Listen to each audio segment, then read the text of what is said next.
Assalamualaikum warahmatullahi wabarakatuh. Kami di sini dari kelompok 4 untuk matkul SIM kelas MPPRA 711 akan mempresentasikan tentang tugas besar studi kasus dari aplikasi Gojek. Anggota kelompoknya pertama ada saya sendiri Raditya Alvar Pratama. Lanjut. Selanjutnya ada saya Muhammad Novalisan. Saya Mahesa Endriatsna Samsi. Saya Syaila Zafrana Razak. Dan yang terakhir saya Syifa Hirunisa Mahfud. Oke, langsung aja ke yang pertama dari latar belakang. Jadi pengembangan aplikasi berbasis teknologi itu telah menjadi salah satu elemen penting dalam mendukung transformasi digital berbagai sektor industri. Di Indonesia sendiri, kemunculan aplikasi super seperti Gojek itu telah membawa dampak signifikan terhadap cara masyarakat mengakses layanan sehari-hari. Yang awalnya hanya menyediakan ojek online, kini telah berkembang menjadi platform yang mendukung berbagai kebutuhan, dari transportasi, pengantaran makanan, dan pembayaran digital. Keberhasilan pengembangan aplikasi seperti Gojek tidak terlepas dari peran empat area fungsional bisnis, yaitu pemasaran, keuangan, SDM, dan operasional. Jadi Gojek sendiri itu telah dalam memanfaatkan media sosial dan kampanye digital telah membangun kesadaran merek yang kuat di kalangan pengguna. Dari sisi keuangan, pengelolaan investasi dan pendanaan yang efektif memungkinkan Gojek untuk terus memperluas ekosistemnya. Dari SDM pun yang berfokus pada pengembangan talenta dan budaya kerja inovatif menjadi salah satu kunci keberhasilan organisasi ini. Terakhir di bidang operasional, penerapan teknologi mutakhir seperti big data dan kecerdasan buatan membantu Gojek dalam mengoptimalkan efisiensi dan memberikan pengalaman pengguna yang lebih baik. Oke, selanjutnya ke tujuan utama. Yuk, next. Oke, selanjutnya yaitu tujuan utama dari aplikasi Gojek. Gojek adalah aplikasi super atau super app yang memang dirancang untuk memenuhi kebutuhan sehari-hari pengguna melalui berbagai layanan yang saling terintegrasi. Tujuan utamanya yaitu untuk memberikan solusi berbasis teknologi yang efisien, terjangkau, dan nyaman, baik bagi pengguna individu maupun mitra bisnis. Adapun dalam konteks bisnis, Gojek berfungsi sebagai platform yang mendukung aktivitas ekonomi dan menciptakan ekosistem kolaboratif untuk konsumen, mitra driver, dan mitra usaha. Adapun tujuan utama lainnya yaitu untuk menyediakan kemudahan layanan, mendorong pertumbuhan ekonomi lokal, dan mengintegrasikan teknologi dalam kehidupan sehari-hari. Lanjut.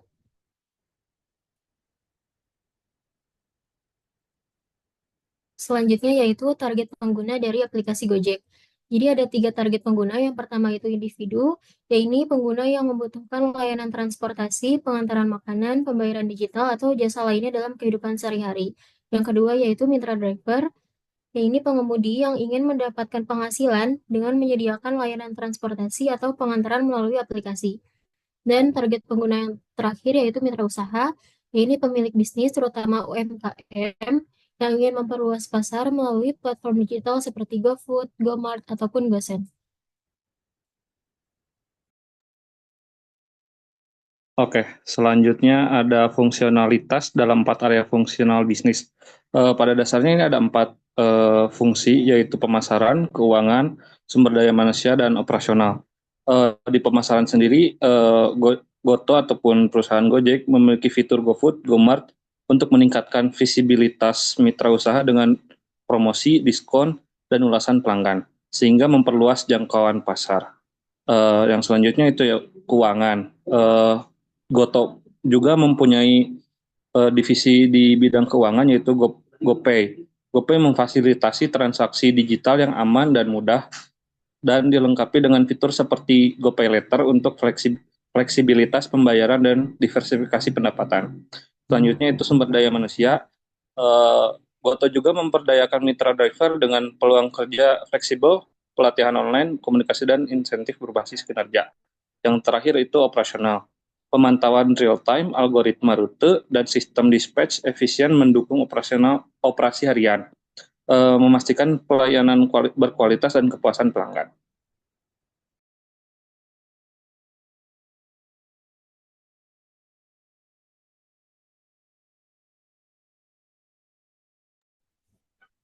Selanjutnya, Selanjutnya ada identifikasi dan analisis masalah.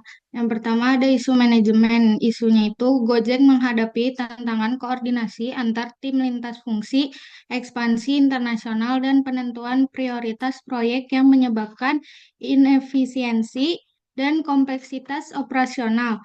Solusinya, Gojek dapat menerapkan metodologi agile, memanfaatkan big data untuk pengambilan keputusan dan meningkatkan komunikasi dengan mitra melalui portal digital serta program pelatihan. Selanjutnya ada isu teknologi, isunya yaitu infrastruktur monolitik Gojek menyebabkan crash aplikasi dan kesulitan kompatibilitas lintas platform.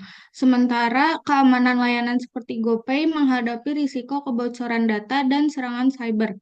Solusinya migrasi ke arsitektur microservice, pemanfaatan cloud computing, penggunaan framework seperti React Native, serta penguatan keamanan melalui enkripsi data canggih dan audit keamanan berkala. Yang terakhir ada isu organisasi, isunya yaitu Gojek menghadapi kekurangan tenaga ahli lokal, resistensi terhadap perubahan dan tantangan adaptasi budaya, serta regulasi dalam ekspansi internasional. Solusinya yaitu membuka pusat teknologi di Bangalore untuk memperkuat talenta global, memberikan pelatihan rutin kepada karyawan dan mitra, serta membentuk tim lokal untuk memahami budaya dan regulasi setempat dalam ekspansi internasional.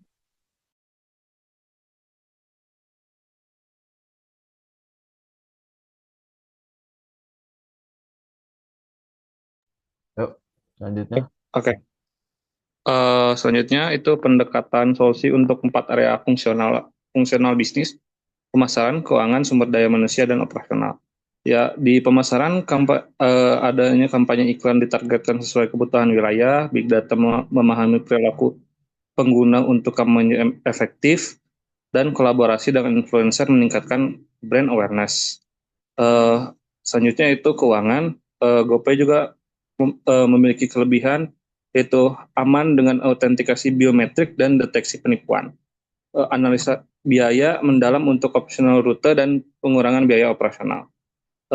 Di sumber daya manusia, kita memiliki kursus interaktif tersedia di aplikasi untuk mitra, pelatihan, rotasi jabatan, dan mentorship meningkatkan motivasi karyawan, membangun budaya kerja inovasi dan adaptif. Yang terakhir operasional, driver mendapatkan rute tercepat dan rekomendasi bahan bakar.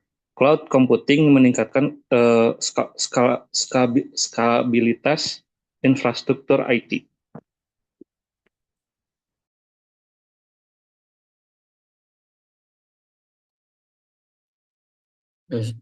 Oke, selanjutnya ada implementasi dan dampak.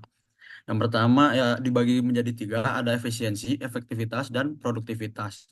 Yang di bagian efisiensi dengan mengadopsi metodologi agile dan membagi tim menjadi unit kecil squad, Gojek juga mampu meningkatkan efisiensi dalam pengembangan dan implementasi fitur.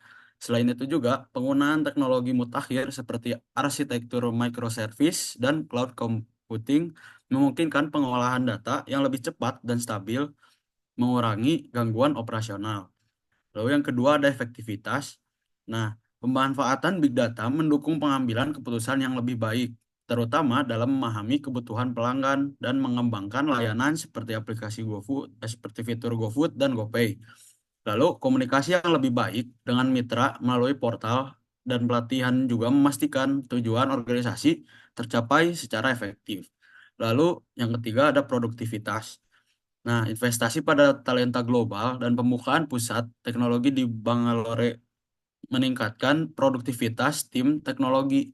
Pelatihan teknis untuk karyawan dan adaptasi terhadap regulasi lokal juga mendorong produktivitas yang lebih tinggi dalam menghadapi pasar internasional.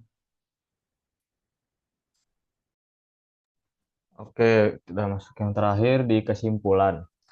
Jadi berdasarkan hasil temuan kita dari laporan studi kasus ini menunjukkan bahwa Gojek telah berhasil melakukan transformasi digital yang signifikan di Indonesia dengan mengembangkan aplikasi super yang memenuhi berbagai kebutuhan masyarakat mulai dari transportasi hingga pembayaran. Keberhasilan Gojek dalam mengintegrasikan Keempat area fungsional bisnis, yaitu pemasaran, keuangan, SDM, dan operasional, telah menciptakan ekosistem kolaboratif yang mendukung pertumbuhan ekonomi lokal dan memberikan kemudahan akses layanan bagi pengguna.